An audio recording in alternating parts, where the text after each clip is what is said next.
देशातील शेतकऱ्यांना संकट काळात आर्थिक मदत मिळावी, शेतकऱ्याला अडचणीत शेतीसाठी शासनाकडून थोडा हातभार मिळावा या उद्दांत हेतूने पंतप्रधान नरेंद्र मोदी यांनी पीएम किसान निधीची योजनेची सुरुवात केली। या योजनेचा आज 20वा हप्ता लाभार्थी शेतकऱ्यांचा बँक खात्यात टाकण्यात आला। नंदुरबार कृषी विज्ञान केंद्र येथे या निमित्त आज कार्यक्रमाचे आयोजन करण्यात आले होते। राज्याचे माजी आदिवासी विकास मंत्री आमदार डॉक्टर विजयकुमार गावित यांच्या प्रमुख उपस्थितीत हा कार्यक्रम संपन्न झाला। आमदार डॉक्टर विजयकुमार गावित यांनी उपस्थित शेतकरी बांधवांना शासनाच्या विविध योजनांची माहिती देत शेती कशी करावी, शेती किती प्रमाणात करावी, कुठले उत्पन्न घ्यावे यासह विविध मार्गदर्शन केले।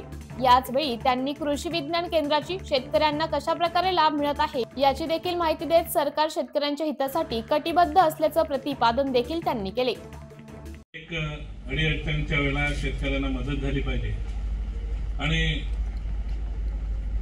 त्याला अडीअडचणी लहान अडीअडचणी असतात। त्या अडीअडचणींना सामोरं जाण्यासाठी आदरणीय देशाचे पंतप्रधान मोदी साहेबांनी ठरवलं की ज्या वेळेला शेतीमध्ये वेगवेगळे आपल्याला पेरणी करायची असते, खत द्यायचं असतं, अशा वेळेला आपल्याकडे पैसे नसते बियाण्यासाठी आणि म्हणून आपल्याला मदत झाली पाहिजे।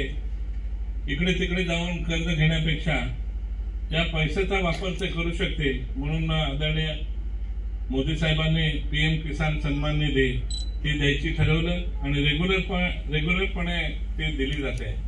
ही 20वी पीएम किसान सन्मान निधी आज आपल्याला या ठिकाणी ऑनलाईनच्या द्वारे वितरित करण्यात आली आहे।